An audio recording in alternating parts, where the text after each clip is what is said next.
अगर आपने major subject के रूप में केमिस्ट्री को चूज कर रखा है तो आप सभी का सिलेबस सेम ही रहेगा, केवल माइनर में दिक्कत रहती है। ठीक है, तो मुझे आशा है कि आप सबके डाउट क्लियर हो गए होंगे। अब हम क्वेश्चन पेपर का एनालिसिस करेंगे। देखिए, क्वेश्चन पेपर आपने देखा कि ये केमिस्ट्री का पेपर है और कब कराया गया? दिसंबर 2023। दिसंबर 2023 में ये पेपर कराया गया है एनईपी के अंतर्गत। अब बीएससी के फर्स्ट ईयर में जो आप लोग केमिस्ट्री पढ़ेंगे उसका पेपर टाइटल है फंडामेंटल्स ऑफ केमिस्ट्री। ये सेमेस्टर फर्स्ट का आपका पेपर है। क्लियर है? कोड दिया गया है B0201001T। ये आपका कोर्स कोड है। ठीक है, ये आपका सब्जेक्ट कोड है फंडामेंटल्स ऑफ केमिस्ट्री का। क्लियर है? तो अगर आपसे कोई पूछे कि भाई बीएससी में जो आप केमिस्ट्री पढ़ रहे हैं उसका पेपर टाइटल क्या है, तो आप बताएंगे फंडामेंटल्स ऑफ केमिस्ट्री हमारा पेपर टाइटल है और पेपर कोड हमारा है B0201001T। इसी के माध्यम से आप जब क्लास यूट्यूब पर आप कहीं भी पढ़िए, लेकिन आपको ये जानना जरूरी है। आशा करता हूं यह जानकारी आप सबके समझ में आई होगी। अब हम आगे बढ़ेंगे। अब हम बात करेंगे पेपर के फॉर्मेट पर। दोस्तों, पेपर बीएससी में दो प्रकार के कराए जाते हैं, दो पैटर्न पर पेपर आयोजित कराए जाते हैं सभी विश्वविद्यालय में, चाहे आप बीएससी में हो, बीए में हो, बीकॉम के स्टूडेंट हो। फिलहाल बीएससी वाले ही इसको देख रहे होंगे। तो अब पेपर बात करते हैं दो पैटर्न पर। तो दोस्तों, अब ये पेपर पैटर्न को समझ लेते हैं। दो पैटर्न, पहला पैटर्न आपका हो जाएगा लिखित, जो कि मैं यह पेपर आपको दिखाने वाला हूं। यह पेपर लिखित पैटर्न पर है। दूसरा है ओएमआर, ओएमआर सीट, यानी कि ऑब्जेक्टिव मोड में पेपर कराते हैं। तो यह डिपेंड करता है यूनिवर्सिटी पर कि यूनिवर्सिटी आपका पेपर किस मोड में करवाएगी। ठीक है, बहुत सारे विश्वविद्यालय हैं जहां पर पेपर दोनों मोड में होते हैं, बहुत सारे विश्वविद्यालय जहां पर एक ही मोड में पेपर कराया जाता है। तो इसका भी अगर आपको कंफर्मेशन चाहिए कि भाई क्लियर चाहिए कि मेरे विश्वविद्यालय का पेपर किस मोड में होगा, तो कमेंट बॉक्स में जाइएगा, कमेंट कर सकते हैं अपनी यूनिवर्सिटी का नाम, अपने विश्वविद्यालय का नाम बताइएगा, पूछिएगा, तो मैं आपको बता दूंगा आपका पेपर पैटर्न। क्लियर है? तो पेपर पैटर्न क्लियर हो गया। अब हम डिस्कस करेंगे कि पेपर का प्रारूप कैसा रहेगा। दोस्तों, अगर लिखित प्रकार का पेपर आएगा जैसा कि ये पेपर है, तो लिखित पैटर्न में जो पेपर आते हैं वो 3 सेक्शन में बटे होते हैं। सेक्शन ए, जिसमें वेरी शॉर्ट आंसर टाइप के क्वेश्चंस पूछे जाते हैं, यानी अति लघु उत्तरीय प्रश्न पूछे जाते हैं। दूसरा होता है सेक्शन बी। सेक्शन बी में प्रश्न पूछे जाते हैं आपके शॉर्ट टाइप के, और सेक्शन सी में आपके लॉन्ग टाइप के प्रश्न पूछे जाते हैं। शब्द सीमा तीनों के अलग अलग होते हैं। इनके क्वेश्चंस की संख्या तीनों के तीनों सेक्शन के अलग अलग होती है, और इनके जो तीनों सेक्शन हैं इनमें जो प्रश्न होते हैं उनके नंबर की संख्या भी अलग अलग होती है। प्रत्येक क्वेश्चन कितने नंबर का रहेगा। तो फिलहाल हम स्टार्ट करते हैं सेक्शन नंबर ए। दोस्तों, सेक्शन नंबर ए जिसकी बात कर रहे थे अति लघु उत्तरीय प्रश्न, तो यहां पर नोट देखिए, निर्देश दिया गया है कि attempt all 5 questions, each questions carry 3 marks, very short answer is required, not exceeding 75 words. Note में दिया गया है कि सभी 5 प्रश्नों के उत्तर दीजिए। अब दोस्तों आपको बता दें, इस यूनिवर्सिटी में 5 प्रश्न पूछे गए हैं, क्योंकि ये सीसीयू चौधरी चरण सिंह मेरठ विश्वविद्यालय का पेपर है। बाकी अगर राम मनोहर लोहिया, डॉक्टर राम मनोहर लोहिया अवध विश्वविद्यालय से आप होंगे, वीर बहादुर पूर्वांचल विश्वविद्यालय से होंगे, एमजे प्यारे बरेली विश्वविद्यालय से होंगे, सिद्धार्थ यूनिवर्सिटी होंगे, महात्मा गांधी काशी विद्यापीठ से होंगे, आजमगढ़ विश्वविद्यालय से होंगे, सहारनपुर यूनिवर्सिटी से होंगे।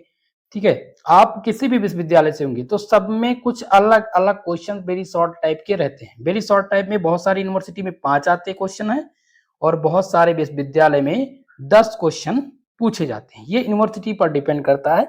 लेकिन जब हम आपको स्टडी कराएंगे तो मॉडल पेपर में हमारे हमेशा 10 क्वेश्चन ही रहते हैं, क्योंकि बहुत सारे विश्वविद्यालय में 10 क्वेश्चन, अधिकतम 10 क्वेश्चन पूछते हैं, 10, और ये सेक्शन अनिवार्य होता है। क्लियर है? तो यहां पर फिलहाल 5 प्रश्न पूछा गया है। शब्द सीमा 75 शब्दों में इसके आंसर आपको करने हैं। ठीक है, पहला क्वेश्चन जो कि आया हुआ था देखेंगे, right short note on inducer dipole interaction, जिसको बोलते हैं प्रेरित द्विध्रुव इंटरेक्शन पर लघु टिप्पणी लिखिए। ये आपका पहला क्वेश्चन आया था वेरी शॉर्ट टाइप का।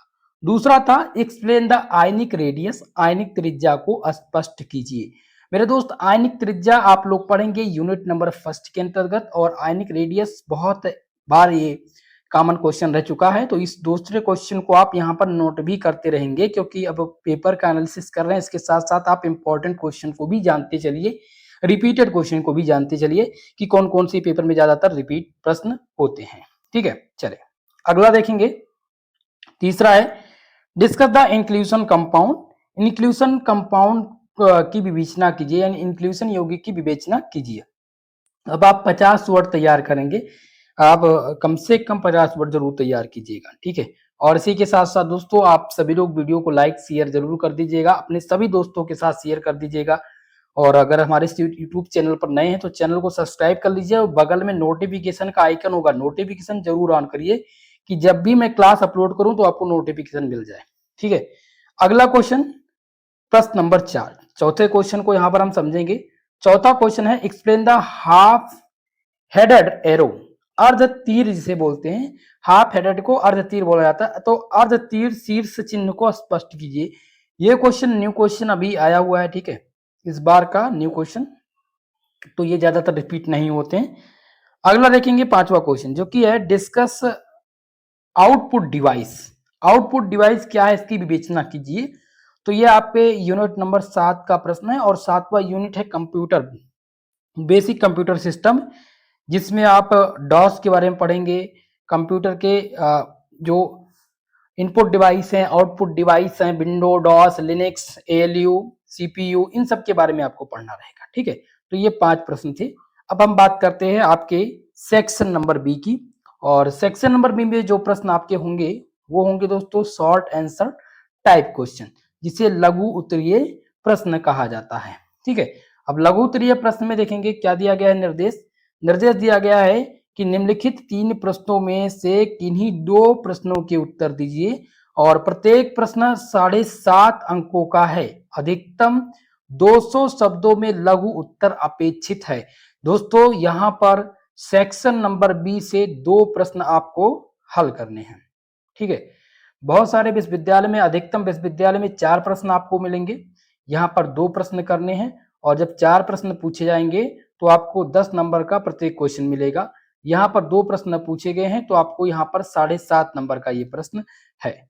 ठीक है, और 200 शब्द आपकी शब्द सीमा रहेगी, सभी विश्वविद्यालय में सेम रहता है। ठीक है, अब यहाँ पर सेक्शन नंबर बी के प्रश्न को हम देखेंगे, जिसमें छठा क्वेश्चन है कि डिस्कस द आप बाउ प्रिंसिपल, आप बाउ सिद्धांत की विवेचना कीजिए। बहुत ही मोस्ट इंपॉर्टेंट है, यूनिट नंबर 2 का ये क्वेश्चन है। आपके दूसरे यूनिट में ये टॉपिक है आप बाउ प्रिंसिपल, N+L रूल, जो आपने 12th क्लास में पढ़ा होगा। ठीक है, तो आप बाउ प्रिंसिपल यहाँ पर पढ़ेंगे, जो कि एग्जाम में बहुत बार पूछा जा चुका है। अगला है define and discuss the free radical. Free radical जिसे मुक्त मूलक बोलते हैं, तो मुक्त मूलक को परिभाषित करते हुए इसकी विवेचना कीजिए। दोस्तों फ्री रेडिकल्स आपके यूनिट नंबर 3 का ये क्वेश्चन है। ठीक है, माफ कीजिएगा, unit number 4 reciprocation of basis chemistry. ठीक है, ये 7वां जो क्वेश्चन है ये आपके चौथे यूनिट का क्वेश्चन है, फ्री रेडिकल, जो कि ज्यादातर एग्जाम में पूछे जा चुके हैं।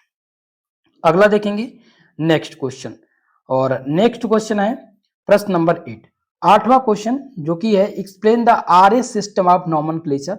नामकरण की आरएस सिस्टम को स्पष्ट कीजिए। दोस्तों बहुत ही महत्वपूर्ण क्वेश्चन है, और यह क्वेश्चन आया हुआ है आपके यूनिट नंबर 6 स्टीरियो केमिस्ट्री से।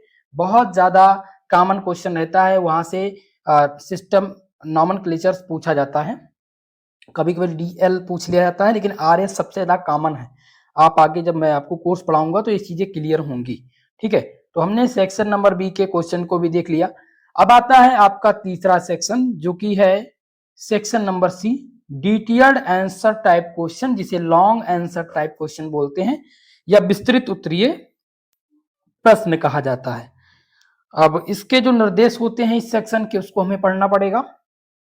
निर्देश है कि निम्नलिखित 5 प्रश्नों में से किन्हीं 3 प्रश्नों के उत्तर देने हैं। यहां पर आपको 3 प्रश्न के उत्तर देने होंगे।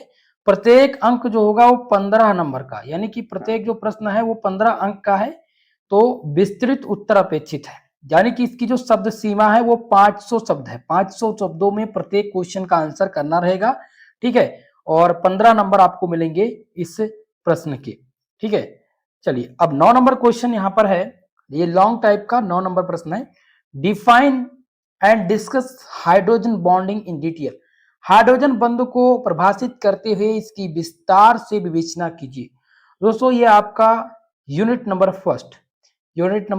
फर्स्ट जो है simple bonding theories of molecule, उसमें आपको मिलेगा रिजोनेंस और हाइड्रोजन बॉन्डिंग। तो हाइड्रोजन बॉन्ड होते क्या हैं, हाइड्रोजन बॉन्ड के टाइप्स क्या हैं, इनके प्रकार क्या हैं, ये आप पढ़ेंगे। और ये हमेशा लॉन्ग सेक्शन में प्रश्न पूछा जाता है। 15 नंबर आपका पक्का हो जाएगा अगर आपने हाइड्रोजन बॉन्डिंग का टॉपिक तैयार कर लिया है तो। क्लियर है। चलिए अगला क्वेश्चन देखेंगे, प्रश्न नंबर 10। और 10 नंबर क्वेश्चन है कि discuss the valence shell electron pair repulsion theory in detail. संयोजकता कक्षा इलेक्ट्रॉन युग्म प्रतिकर्षण सिद्धांत की विस्तार से विवेचना कीजिए। आपको बता दें दोस्तों, VSEPR theory valence shell electron pair repulsion theory, ये थ्योरी बार बार एग्जाम में आती है और लॉन्ग सेक्शन में फिक्स होता है। तो अगर भाई आपको 15 नंबर चाहिए, ठीक है, तो आप लोग वेस्पर थ्योरी को तैयार कर लीजिएगा। ये वेस्पर थ्योरी बहुत ही मोस्ट इंपॉर्टेंट क्वेश्चन है। और इसी के साथ साथ आप एक क्वेश्चन और नोट कर लीजिएगा, बैलेंस बॉन्ड थ्योरी। ये दो थ्योरी बार बार एग्जाम में पूछी जाती रहती है। चलिए अगला देखते हैं क्वेश्चन नंबर 11। और 11 नंबर क्वेश्चन है define and discuss the optical isomerism in detail. प्रकाशीय समता को परिभाषित करते हुए इसकी विस्तार पूर्वक विवेचना कीजिए। आपको बता दें दोस्तों, ये जो क्वेश्चन है ऑप्टिकल आइसोमेरिज्म, ये स्टीरियोकेमिस्ट्री का टॉपिक है, यानी कि आपके यूनिट नंबर 6 का टॉपिक है, जो कि खूब पूछा जाता है। तो इसलिए आपका ये 11वां जो है क्वेश्चन भी इंपॉर्टेंट है और टॉपिक भी इंपॉर्टेंट है। अगला देखेंगे प्रश्न नंबर 12, और इसमें है discuss the internet application in detail. Question है इंटरनेट की उपयोगिताओं को विस्तार पूर्वक विवेचना कीजिए। मेरे दोस्तों आप समझिएगा, जो ये दिया गया है इंटरनेट की उपयोगिताओं को विस्तार पूर्वक समझिए। तो इंटरनेट आया है, लेकिन इंटरनेट इस बार पेपर में आएगा नहीं। ये आपके बेसिक कंप्यूटर सिस्टम का यानी यूनिट नंबर 7 का क्वेश्चन है, जहां से बना है।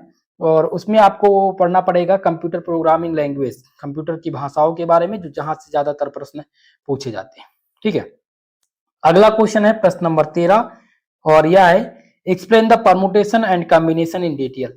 परमुटेशन और कॉम्बिनेशन को विस्तार पूर्वक समझाइए।